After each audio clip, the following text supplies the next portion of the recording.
bit longer. The 100 and the 60 kilometers are pretty spot on. The 60Ks have to do an extra lap around the oval when they're finished. And the 100 kilometers get some little extra things with some diversions on and off to different wellness stops. For anyone who's seen the trails advertised as not quite 100 kilometers, your route that you're taking will be spot on 100 kilometers. The 100K walk is over 2 days. So you walk 55 Ks on the first day and 45 kilometers on the second day.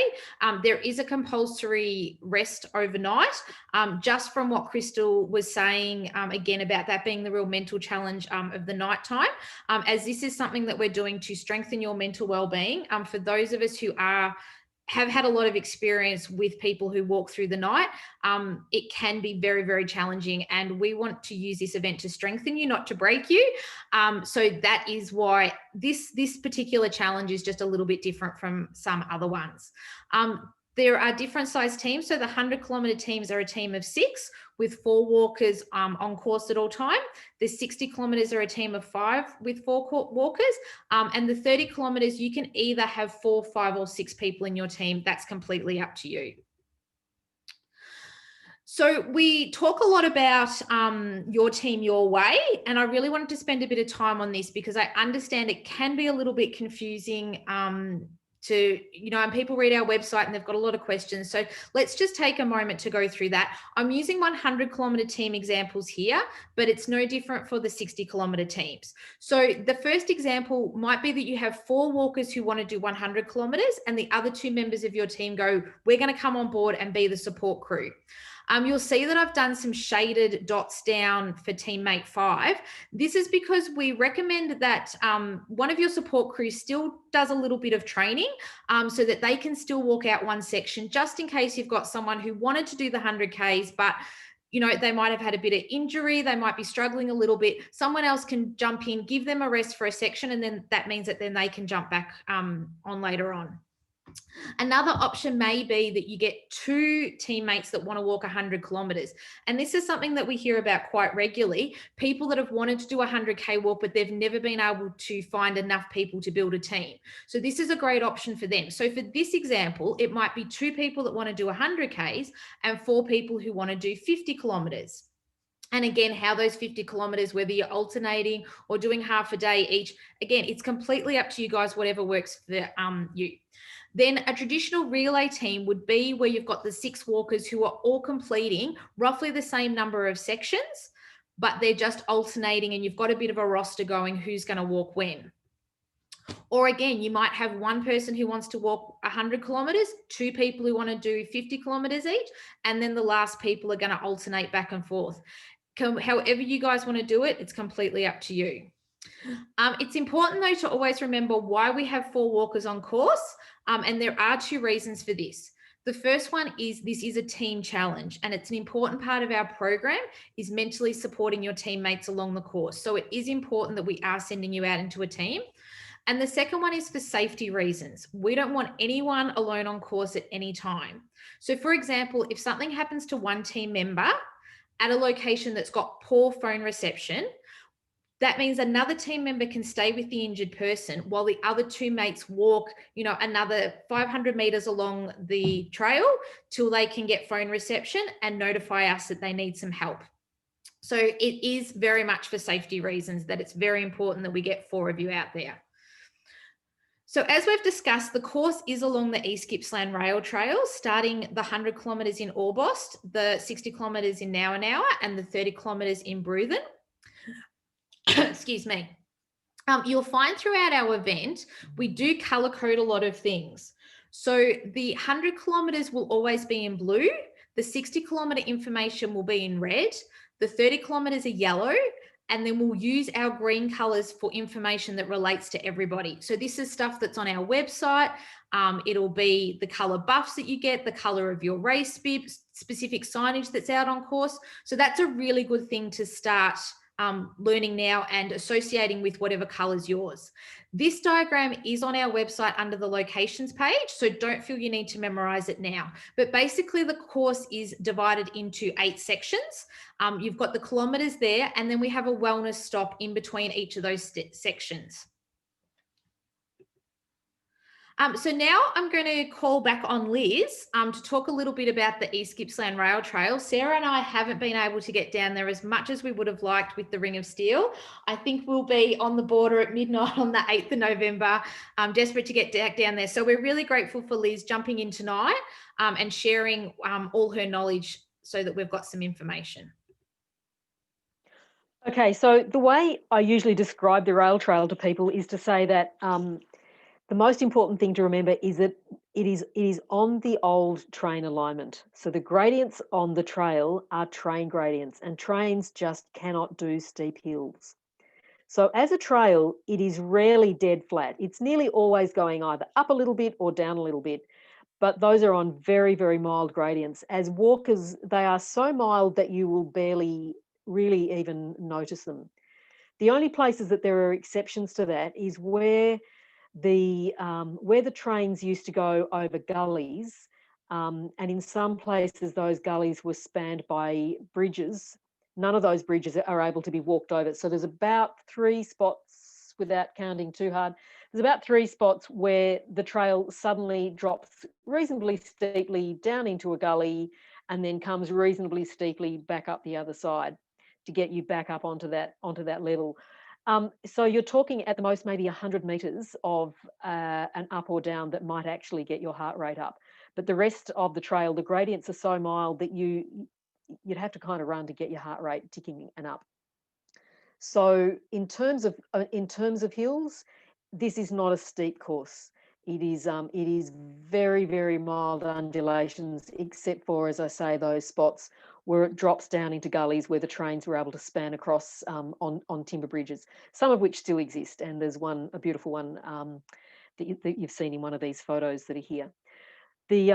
All of the towns that are along the trail are at about 40 metres above sea level, i.e. really not very much, 20 metres above sea level. All of the towns that are on the trail are on waterways that are virtually at the ocean. Orbost is on the Snowy River, Now is at one end of Lake Tyers, Bruthen is on the Tambo River, and Bairnsdale is on the Nicholson River, and they're all just about at their ends, so they're barely above sea level.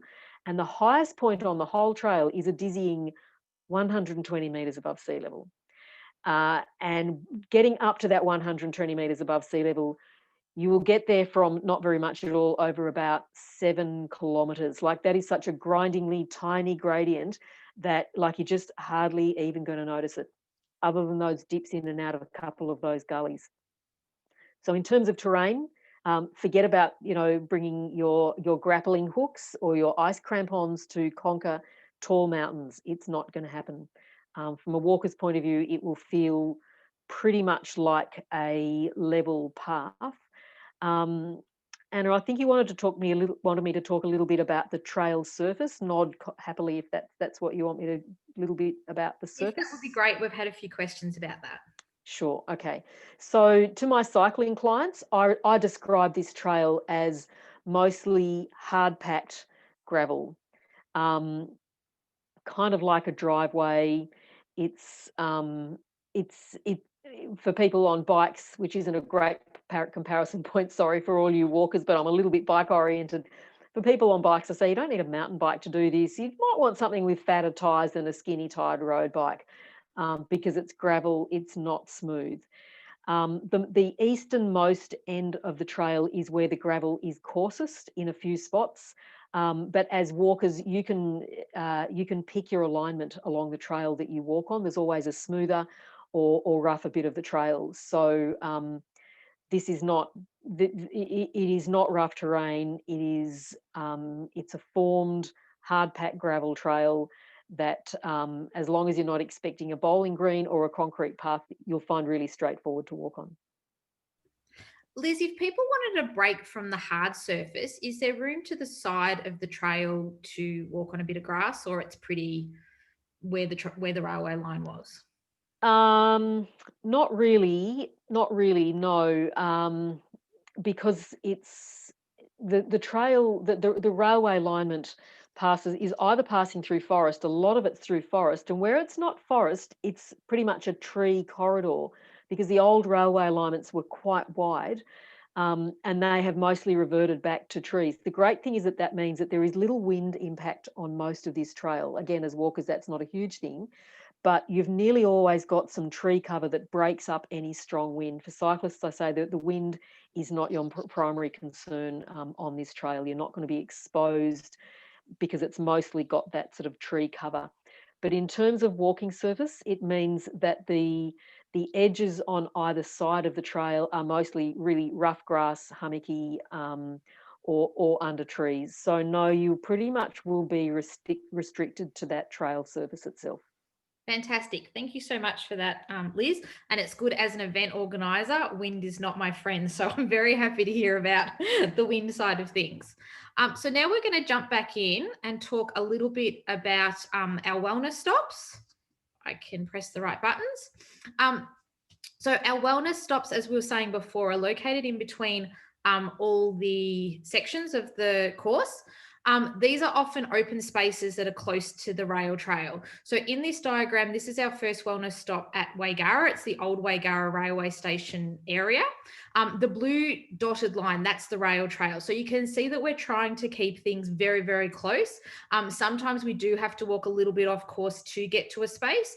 As Liz was saying, it is very foresty and trees, so it is hard to find an open space. But this is kind of what you need to be thinking about. Our wellness stops will be quite different to what we would usually do in any other year due to constant changes that we keep pivoting with COVID. They will end up being strictly for team members only. So it has to be for someone wearing a visible race bib. Now that's, even if you've got somebody who's just acting as a support crew, they're still a member of your team and get a race bib. This is because we're going to have to be very careful with numbers that we've got at these wellness stops. This is the biggest thing that we're managing with our COVID planning. And also be prepared that we may have to bring in time limits. So that we can't have people staying there for 3 or 4 hours and laying around having a lovely picnic, because that just creates too much congestion there. Again, it's not like it'll be a 5-minute stop. We're looking more around the 30-minute stop.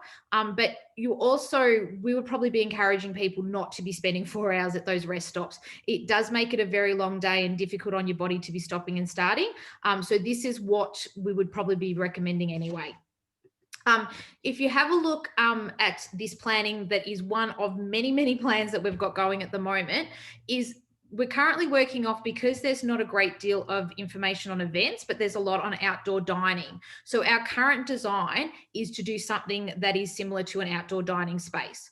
So when we look at what we've taken an aerial view of here, area is actually 4,000 square meters, which we're all becoming very familiar with the amount of space everybody needs. So dining requires 2 square meters per person. To give you an indication of the size of the space we have, each of those white squares is 5 meters by 5 meters. And we're roughly going, let's put a team into every second one of those. So that is something that makes us very, very confident with this event, that we are ticking all the boxes that the CHO and the DHHS are looking for in events, is that even when we have to meet up at a wellness stop, we can still keep everybody very, very far apart. We can have a very clear entrance and exit, and keep everything as they would like it. But again, as restrictions ease, so too will our plans.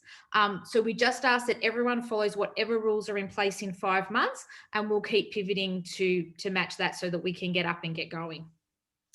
So at the wellness stops, there's, again, this is just going to be dependent on what we're allowed to do. The top line is things that will pretty much be guaranteed. So you're going to get first aid. There's going to be an info booth with staff there. There's going to be picnic areas. You're going to be able to have a water refill and fill up your water bottles. There will be toilets. There will be bins. There will be a place for you to obviously meet up with your support crew. That's really important. And there's also where you would swap over if you're in a relay team and people are doing different sections. That's where this happens.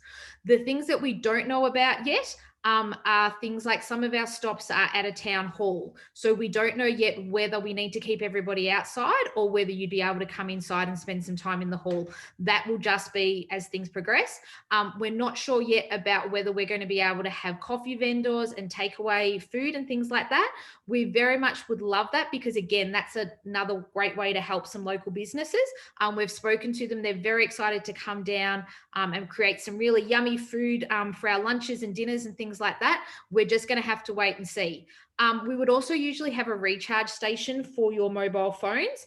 This is one thing that I'm pretty confident we won't get approval for, just because it's a contact point with everybody touching the same phone cords and charging their mobiles.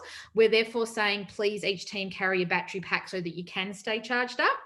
And the other thing that we're working on at the moment is allied health practitioners and what's kind of support from them that we can have at our wellness stops. It will be different from somebody coming along and setting up a massage bench and everybody climbing on one after the other and having a rub down. That definitely won't be allowed. Something that we're working on at the moment is things like a stretching corner where we can have a professional who is there that can guide you through stretches from a COVID safe distance. And yeah, your team can have their rest stop. They can go over to a couple of minutes stretching session and then hit back out on the trail again. So it's just as being a little bit creative. Things like foam rollers was where people we could use those for people to have a massage. We've even been told that with those, even if we sterilize them after everyone uses them, it's one use and then nobody can use them for 2 days. So things like that, if you do have them, we suggest that they are good for you to put in your support car and have them at each of your rest stops, because if you can pull out your own gear, the practitioners that we do have there can then help you use that. But again, that's something that we'll just keep communicating and working through with you over the coming months. We are expecting, and we're being told a lot of stuff's going to be told about events in the next 3 or 4 weeks. So we're hoping to update you then.